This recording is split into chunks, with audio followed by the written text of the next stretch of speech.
السلام عليكم. أولا، بسم الله الرحمن الرحيم. ابتدي بالصلاة على النبي عليه أفضل الصلاة والسلام. اللهم صل على سيدنا محمد وعلى آل سيدنا محمد كما صليت على سيدنا إبراهيم وعلى آل سيدنا إبراهيم، وبارك على سيدنا محمد وعلى آل سيدنا محمد كما باركت على سيدنا إبراهيم وعلى آل سيدنا إبراهيم في العالمين إنك حميد مجيد. حبايبي، أولا السلام عليكم. أنا ملخصة كده، أول حاجة الأهلي تعادل، مبروك للنادي الأهلي، تعادل 1-1. طيب، أنا هقول كلمتين كده. لو تسجل الكلام ده عليا، لو ما صلحش حال الإعلام الرياضي بمصر مش هتصلح حال الكورة بمصر. بأمانة، لو ما صلحش حال الكورة بمصر، لو ما صلحش حال الإعلام بمصر، عمرها ما تصلح الكورة بمصر.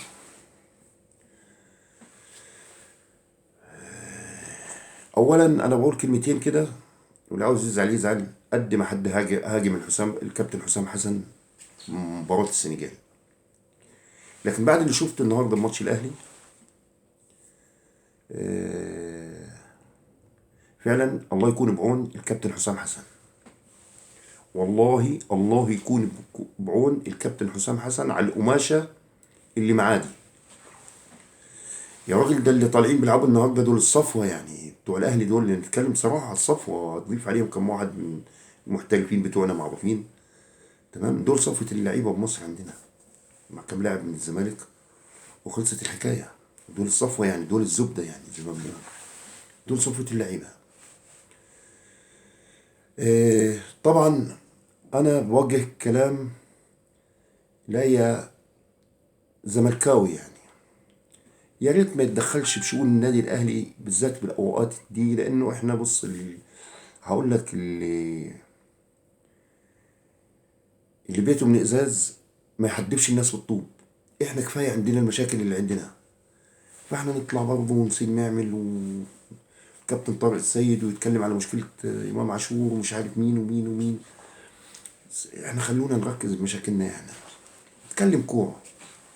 لكن انا اتكلمت، انا عملت فيديو ده الاستاذ ابو المعاطي، المعاطي زكي كان مهاجم الكيان نادي الزمالك، ما هاجمش افراد. انا اللي عن نفسي انا كزملكاوي، اللي هيجي ناحية الزمالك من الزمالك، مش كافراد، مش كاشخاص، يبقى هاكله كده بسناني. لأنه الزمالك كان عنده عمره 115 سنة. تمام. فدي يا ريت احنا ايه بقى نبطل بتوع، يعني كل واحد ورأيه، بس ده رأيي انا، ده رأيي. فيا ريت ايه نبطل ايه كده، نزود او نأفور الامور، يعني نأفور الامور. يعني هنا قلنا مبروك طبعا للنادي الاهلي التعادل خارج ارضه. هنتكلم بالنقطة دي، يعني انا بحلل كورة مش بتكلم بالنادي الاهلي، هنا بكلمك كورة. لو انت شايفني بتكلم غلط، ما حدش يجي يقول لي ايه خليك بالنادي الزمالك بتاعك وخليكوا بالكلام. خلينا نكون راقيين كده بالتعامل، خلينا حتى ما نكون نتعامل كده نكون راقيين. طبعا اتكلمت انا بالكلام ده، اللي هو موضوع ايه، نبعد عن حكاية نهاجم الاهلي وامام عاشور والقصة دي خلاص، سيبونا احنا عندنا مشاكل تقضي، يقعدوا يحفلوا علينا فيها 10 سنين كمان قدام. انا بكلمك بصراحة. فطبعا انا تحية، فعلا تحية من قلبي للدكتور الشابوني، الدكتور العسل ده اللي دخل بصلب الموضوع، يدخل لك بصلب الموضوع. والله مش لانه زملكاوي، والله كل اصدقائي كوابتن بالاردن نجوم كوره، اما بعت لهم مشاركه للدكتور الشابوني، انا بقولوش الا دكتور، بعت له مشاركة، كله يقول لي بسم الله ما شاء الله. ايه ده؟ ايه ده؟ شفت الكلام لما يكون رايق. شفت المحلل كده لما يكون رايق، مش كله هبد. انا هجيب لك على هبيده دلوقتي. المهم قلنا الله يكون بعون الكابتن حسام حسن الفهاني. هو يا جماعه انتوا مش ملاحظين حاجه؟ كل الاعلام الكروي اللي بيطلع بس 500 قناه اتكلمت عن امام عاشور وازمه امام عاشور والدنيا دي، سايبين مستوى الكوره بمصر وماسكين.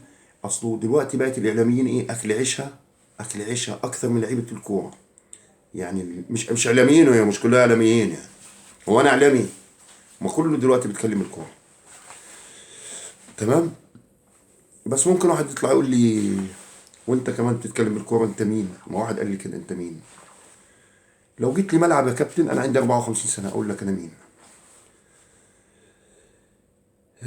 مادح نفسه ابليس، ما علينا.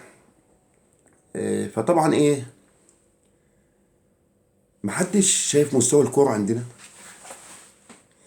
انت شايف انه الاهلي كل لعبه النهارده زيزو على التلفزيون؟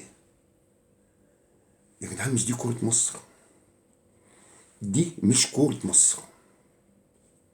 انا بتكلم بمنتهى الصراحه، لا دي كوره اهلي ولا دي كوره زمالك. هو ايه اللي دخل علينا كده وبوظ الكره المصريه؟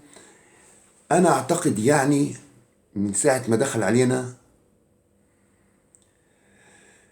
اللهم صل على سيدنا محمد، المنتخب بتاعنا اللي قبل كروش، نسيت اسمه، اللي كان معانا المدرب ده، لا نسيت اسمه، افتكر اسمه دلوقتي. من ساعه ما دخل علينا المدرب ده وانا حسيت ان الكوره بمصر باظت. يا اخي ده انت ما عندكش العاب من العمق، ما عندكش الكرات البينيه، ما عندكش لاعب ينقلك كله على الطرف على الطرف على الطرف. وبعدين دي كوره مكشوفه قوي يعني، مكشوفه قوي قوي. دي كوره يا راجل ما تتلعبش مركز يعني شباب شبرا. الكوره اللي بتعملوها دي والله ما مركز شباب شبرا ما بتمشيش، محفوظه يعني. وبعدين نيجي نتكلم بقى ايه؟ انا بتكلم محدش، عشان محدش فاهم غلط. زيزو ده والله اعلى واعلم، يعني المعلومه شبه مؤكده عشان محدش شايف، انه بياخد 120 مليون بالسنه، ربنا يرزقه. ده لاعب ب 120 مليون؟ ده لاعب ب 120 مليون؟ يا راجل ده الكوره اللي تلكك ولعبها على تلفزيون دي مع لاعب سقف الشبكه. اساله اي نجم مهاجم يقول لك مكانها سقف الشبكه، ملهاش الا سقف الشبكه،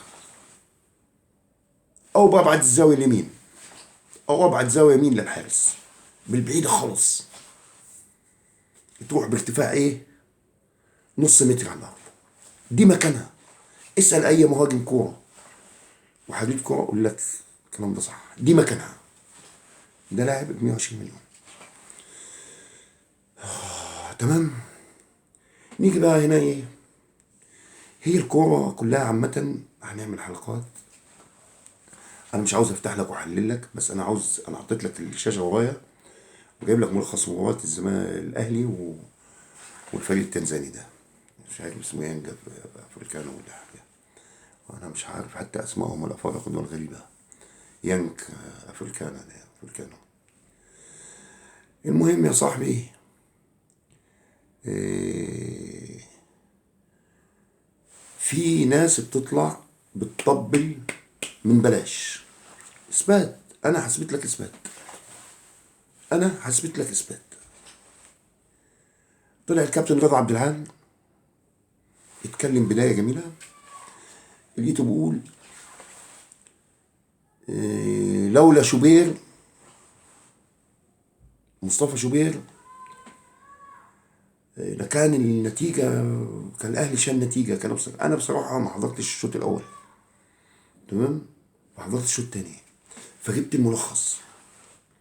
يا جدعان اللي شاف المباراة، لو واحد يقول لي في غير كورتين واحدة اتشاتت من بعيد اللي شوبير استعرض فيها دي لو مندي حارس السنغال كان خدها على صدره، كان نزلها على صدره. لو ياسين بونو كان لعبها بدماغه، يعني مش الكوره اللي عشان ما حدش هو اللي شوبير ألف فيها يعني. مش بقلل من مصطفى شوبير، مصطفى شوبير حارس واحد، بس انا بحب ادي كل انسان حقه، كل واحد ياخد حقه. رضا عبد العال قال لك كده لولا شوبير وياسر ابراهيم ياسين مرعي. ياسين مرعي كان نجم النهارده، شال كوره مؤكده مؤكده مؤكده اللي شالها ياسين مرعي. حد يا اخوان كده يخش بالتعليقات، انا اجيب لك بس عشان الوقت اجيب لك الملخص كله. لو شوبير وصلوا غير الكوره دي، والكوره اللاعب اللي عدى فيها من الجنب ده باعتبار مش انفراد، طلع عليه ضيق الزاويه ده بزاويته يعني، ضربة ايه ببطنه كده. تمام. انا مش بقلل من مصطفى شوبير، مصطفى شوبير هيكون احسن حارس بمصر، لكن انا بحبش التطبيل على فاضي عمليان. فانتوا عارفين التطبيل ليه. تمام. اما تكون نجم المباراه اول قول نجم المباراه، ويعني ده فلان نجم المباراه. تمام. ده تطبيل، ده انا بعده كده تطبيل، لانه انت كده زي ما قالوا ايه بتستعماني يا هرم. ايه يا عم احنا بنشوفش؟ انت اللي شايف يا كابتن رضا بس الكلام ده؟ انت لوحدك اللي شايف، وحسستنا انه يانك افريكانو ده واللي مش عارف اسمه يانك ايه ده، حسستنا انه زانق الاهلي كان بالشوط الاول، حسستنا انه زانق الاهلي بال 18. ايه يا عم، كوره بكوره ايه يعني؟ ما في طبع طاهر وفي طبع زيزو. ايه يعني؟ قلت لك تبع زيزو مكانها فين دي؟ بس الكابتن رضا مش مهاجم على فكره، ولاعب خط وسط، ملوش في اللمسات بتاعت المهاجمين دي. اسال المهاجمين عليها يقولوا لك، اسال المهاجمين يقولوا لك انه مكانها سقف الشبكه ولا لا.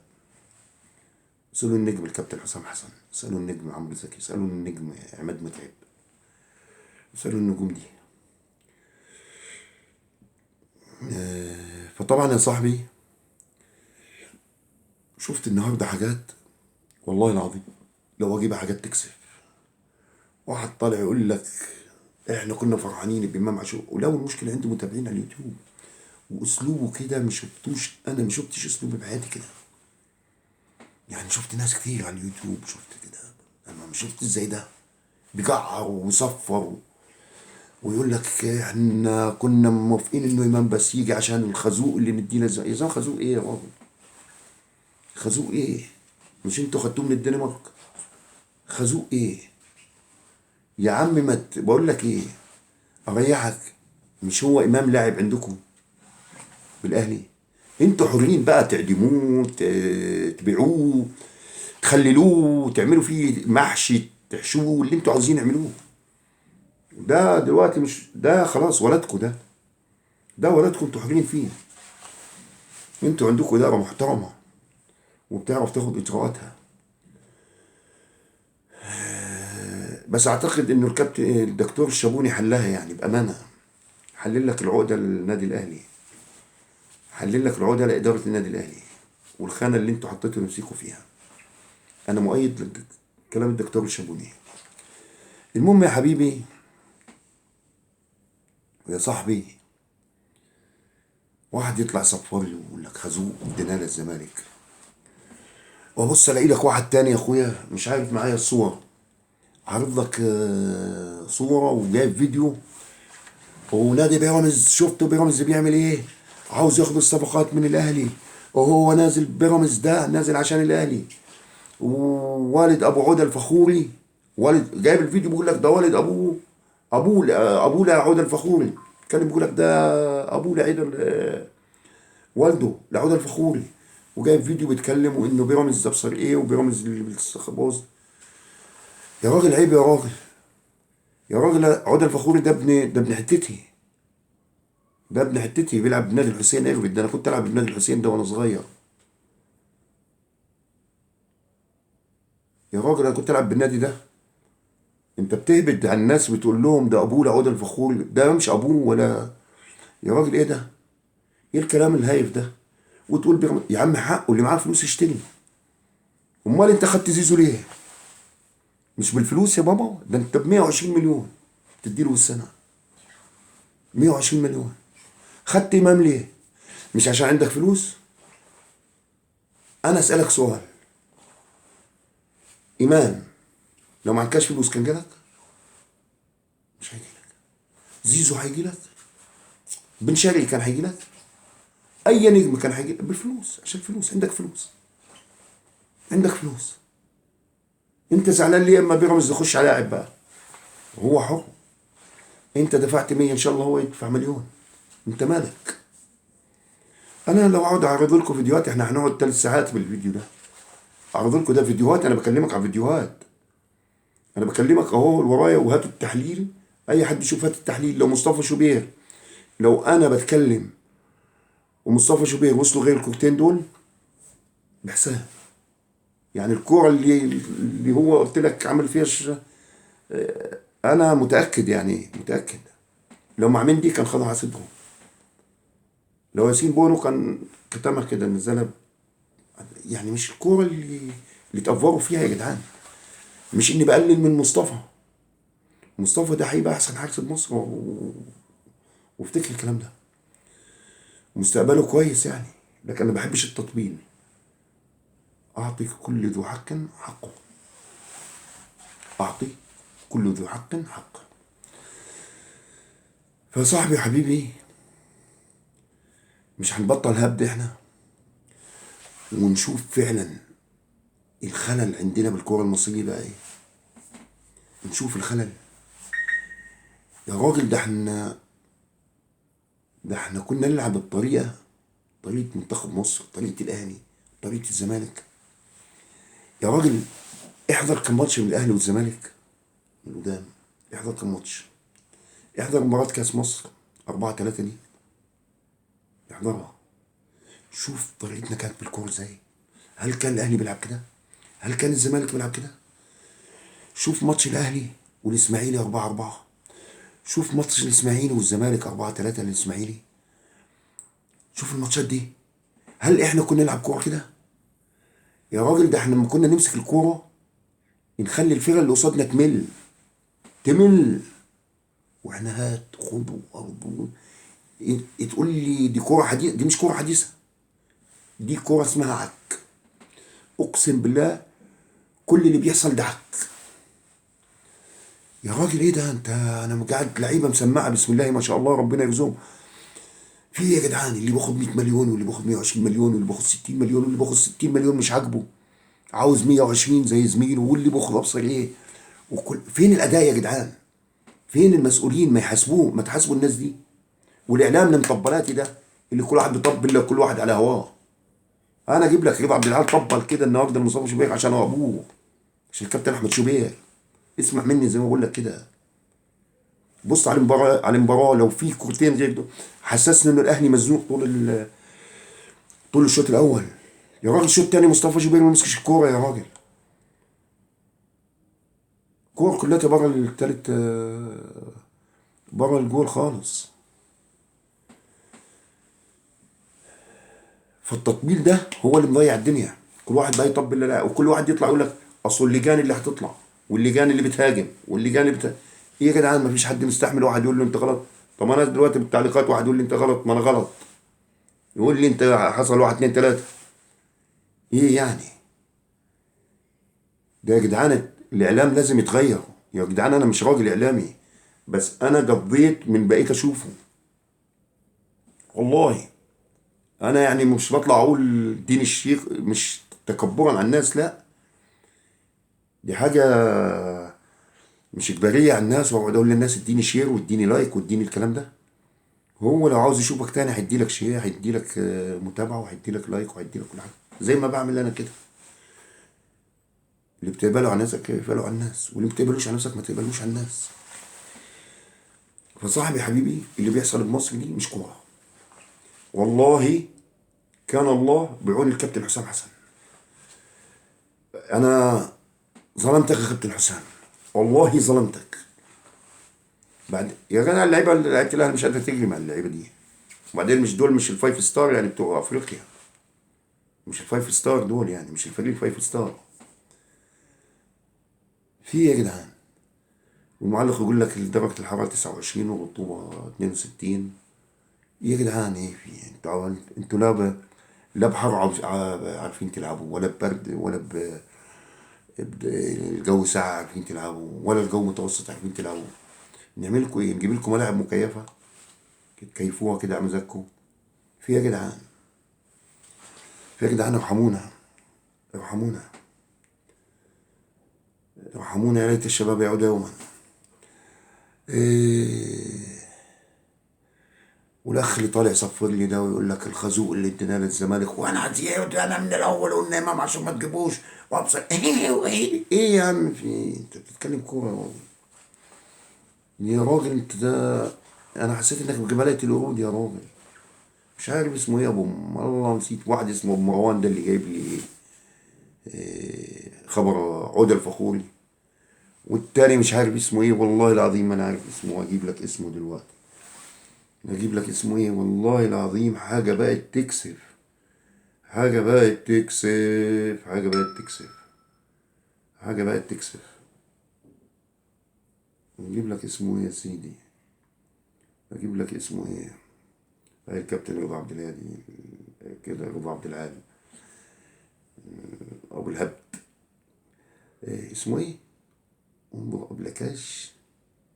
الاهلي غير طبعا عارفين انه غير. اه اسمه اسلام، اسلام مهدي، اسلام مهدي. اهو انا جبت لك اسمه. قسما بالله عندي استعداد اجيب لك الفيديو بتاعه على 30 دقيقة. انا حسيت حالي ان بجبلية القرود. يا جدعان احنا مش عارفين ده اعلامي ولا يوتيوبر ولا ايه، والله ما انا عارف. والله العظيم اقسم بالله الواحد تاه. انت هتلحق على مين ولا مين؟ واحد زي ابو معاطي زكي يطلع يجيب نادي الزمالك ويقول لك نادي ما يعرفش يربي. واحد مش عارف، انت هترد على مين ولا مين ولا مين؟ ولا واحد جايب لي صوت ابو لاعب مش ابوه، اتكلم عن ابن منطقتي، عن ابن حتتي، ويقول لك بيراميدز. يا جدعان في ايه؟ ايه الهبد ده؟ هو انا عشان زملكاوي اطلع اهبد للزمالك؟ اه. ايه رايك؟ يعني خلي بكره لا قدر الله، يعني لا قدر الله ان المصري كسب الزمالك، اطلع اطبل للزمالك واطلع اطبل لفلان؟ ما العيب عيب، الغلط غلط. انا ما شفتش الفيديو الكامل تبع الكابتن طارق السيد يعني، لكن لما لقيته بيتكلم على الاهلي قفلت. يا احمد يعمل لي فينا مكفينا كابتن طارق. احنا طالعين، قلت لك اللي بيته من ازاز ما يحدفش الناس من الطوب. اللي بيته من ازاز ما يحدفش الناس من طوب بالطوب. يا جدعان القصه دي لازم تظبط، لازم ايه، المنظومه دي كلها، المنظومه دي كلها تتظبط. والله المنظومه دي كلها كان الله بعون الكابتن حسام حسن، والله كان الله بعونك يا كابتن حسام حسن. يا راجل ده النخبه بتاعت مصر اللي بتلعب النهارده. ابعد محمد صلاح ومرموش،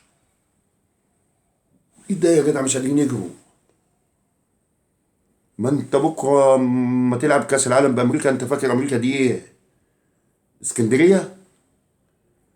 ده المناخ فيها بتشوف 4 فصول باليوم الواحد، يعني بتشوف الخريف والربيع والشتاء والصيف بامريكا دي.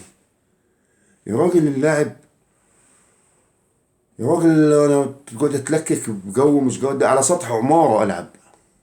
لو حطيتني على سطح عماره في عندي ماتش كوره على السطح بتاع عماره، هلعب كوره واكسب. هي دي لعيبه الكوره، هي دي لعيبه الكوره. ايه يا جدعان في ايه؟ انا عارف اما اشوف كور زيزو ده احزن، احزن. وانا عاوز اسال سؤال، ولو بتريكا دلوقتي موجود كان ثمنه كام بقى؟ كان ثمنه كام؟ حد يجاوبني. لو الكابتن بركات موجود كان ثمنه كام؟ حسني عبد ربه كان ثمنه كام دلوقتي؟ محمد شوقي اه كان ثمنه كام؟ عمرو زكي كان ثمنه كام؟ ولا عماد متعب كان ثمنه كام دلوقتي؟ بالارقام اللي احنا بنشوفها، بالارقام الفلكيه دي اللي بنشوفها. على كده ميزانيه النوادي عندنا لو النجوم دي موجوده بالزمن ده، وعلى اللعيبه دي اللي بنشوفها، اللي باخد 100 و160 واللي باخد ده كان لاعب عندنا بالزمالك، انا مش بتكلم عليه، كان لاعب بالزمالك لسه ما طلعش يا راجل، لسه ما عملش حاجه. بقى يقول لك الاهلي جاي لي والاهلي وفوت فينا يا جدع، ده لسه عيل ما طلعش. بالكده بالعربي محمد السيد جدد مع الزمالك اهو، الحمد لله على السلامه. ده لسه ما عملش حاجه يا راجل، ما ده الشغل بالملعب، كان لسه عاوز طالب الملايين. ايه ده يا عم؟ ايه الهبد ده؟ ايه الهبد ده بالاعلام، وهبد بالكوره، وهبد بالادارات، وهبد في ايه يا جدعان؟ خففوا كده الترم شويه. هو اي واحد يجي يقول لك اصل بيراميدز دفع لي كذا واللي تاخدني ولا اروح بيراميدز، يا عم ما تروح بيراميدز ان شاء الله، تروح بايرن ميونخ، ما تروح العب يا عم. انا ليا سقف ما اطلعش عنه، اللي عاجبه يلعب عندي عاجبه، اللي مش عاجبه ما يلعبش. في عندي براعم يعني. طوروا الناشئين بمصر، طوروا الناشئين، منظومه الناشئين تحت، اللي تحت يا جدعان، يا جدعان، يا هلا الله اللي فوق، ما تحنوا على اللي تحت. يا جدعان يا هلا الله يفوق، ما تحنوا على اللي تحت. اقسم بالله منظومه الناشئين دي تطلع نجوم. اقول لك ايه؟ قال ما فيها لسه عيل جعان كوره، عيل كده اختب عليه شويه، طلعه كده يكون عنده حته الموهبه مع تزويد اللياقه البدنيه مع الظبط الذهني بتاعه وكده، ده هيطلع جعان كوره، ده هيدي لك اقل واجب 3 4 سنين عشان يثبت نفسه. في يا جدعان، يا هلا الله اللي فوق، ما تبصوا على اللي تحت. كان الله بعون حسام حسن، كان الله بعون الكابتن حسام حسن. والله العظيم اني شفت الاهلي النهارده، اقسم بربي الشوط الثاني، مش عشان اني زملكاوي، ما الزمالك اسوأ شويه يعني، بس احنا يعني كنا مبسوطين بالفوز على بتروجيت، عشان انتوا عارفين ظروف الزمالك كانت ايه، والكابتن معتمد يعني ربنا يكون بعونه، رقعها ترقيع يعني زي ما بيقولوا كده بالمصري، رقعت ترقيع، واصابات برضه، واصابات واتفاجئ بإصابة محمد شحاتة، واتفاجئ وعرف يتدرب في الموقف، عشان كده بس. انا مش بقول لك ان الزمالك 5 ستار، ما من ست لسيدي لا تحزن يا قلبي، يعني من ست لسيدي لا تحزن يا قلبي.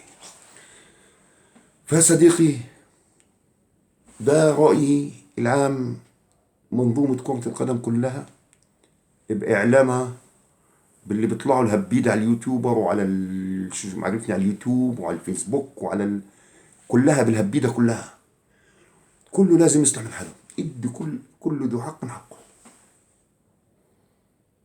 انا اما رضا عبد العال، كابتن رضا، يلا معلش كابتن رضا، ماشي الكابتن رضا، اما الكابتن رضا عبد العال طلع قال شوبير نجم الماتش ونجم ولا شوبير، عشان انا ما حضرتش الشوط الاول بصراحه، قلت لي هوي ده فركان ده باقي زن الاهلي بال 18. ايه يا راجل، يا راجل عيب كده يا راجل، يا راجل عيب يا راجل، يا راجل عيب يا راجل. اللي فيك وشوف غير اللقطتين اللي قلت عليه والكره الاولى، وهتفكر ان يعني ان دي شوطه. انا قلت لك انا خدها على صدري، ديش اقول انا، حبيت اقول لك مندي، وحبيت اقول لك عيب يا راجل، عيب يا راجل. اقسم بالله اخدها بصدري، اقسم بالله انزلها بصدري. اللي تعرف ايه شوبير، مش تقليلا بمصطفى شوبير، والله ما هو تقليلا بمصطفى شوبير، بقول لك مصطفى شوبير هيكون احسن حارس في مصر، بس انا بكلمك عن المطبلاتيه، عن المطبلاتيه اللي بتطبل، والله ما هتبوظ اللعيبه الا المطبلاتيه. النجم الاوحد، النجم الابصر ايه، يا شفت الكوره لمسها غمزها بكعبه، ابصر ايه عملها يا راجل، ده ادم كايد عامل واحده تدرس. انا كنت حابه تيجي بس عشان اقسم بالله، عشان هو يفرح والشعب الفلسطيني يفرح فيه. اه والله. وبالاخر يا حبيبي بقول لك اللهم صل على سيدنا محمد وعلى ال سيدنا محمد. وبالنهايه بكره ان شاء الله هطلع اعمل فيديو بعد مباراه الزمالك باذن الله، واتمنى الفوز للزمالك من كل قلبي، اتمنى. يعني انا بامانه من دلوقتي، انا زملكاوي، انا بتكلم صحيح، انا زملكاوي، بحب الزمالك، بعشق الزمالك، بس لكن في أخطاء. فيا سيدي اللي بقول لك إياه، كان الله بعون الكابتن حسام حسن وعلى كل الناس اللي بيحبوا فعلا فعلا. سيبك بقى من الشعارات والكذب ده واللي بيطلع يقول لك يا حبيبتي يا مصر وكده، انت فاهم. فعلا اللي بيحبوا كورة وقوية زي ما بنقول احنا، لعيبة كورة وناس مسؤولة عن كورة وفاهمة كورة، لو حابين الكورة بمصر وفعلا منتخب مصر يتقدم، منتخب مصر تمام. يا راجل ده محزبينها، يا راجل ده انا بشوف بالاهلي ناس بالاهلي محزبينها. الاهلي حاجة ومنتخب مصر حاجة، وناس بالزمالك كذلك مش هكذب، وناس بالزمالك كده محزبينها كمان. يا راجل عيب الكلام ده، يا راجل عيب.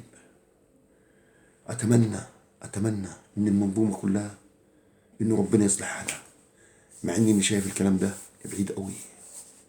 ولو فضلت حال الكره المصريه على كده احنا هنكون مهزله بكاس العالم، هنبقى مهزله. مع انه فرقه مش بجيب عذر لحسام حسن دلوقتي، ده احنا بمجموعه على الله حكايتها يعني. وقلت الكلام ده قبل كده، بلجيكا مش بلجيكا، بلجيكا مش بلجيكا 2022، بلجيكا مش بلجيكا 2018 دي اللي لعبت البرازيل يعني. بلجيكا يعني. ونيوزيلندا دي طبعا على الله حكايتها، اخد 28 واحد من شبرا من هنا ونكسب لك نيوزيلندا دي. بس ادونا شهر كده نجري شويه حوالين الملعب والتراك وكده وشوفوا نكسب لك نيوزيلندا دي ولا لا. مش انا بدي عذر يا حسن، بس احنا ما عندناش. اقول لك ايه يعني، وايران فرقه عنيده على فكره، ايران فرقه عنيده، مش لعيبه كوره بس عنيدين، فورس، دماغهم مخ يوقع. قلت الاتراك مفيش مخ خلاص، اما مخه مقفل بيقفل. ده المنتخب الايراني ان الله احيانا وحقا، ده لو تلعب كاس عالم شكلها مش هيتلعب كاس عالم بالاحداث السياسيه اللي حاصله حوالينا كده، شكله مش هيتلعب كاس عالم. ف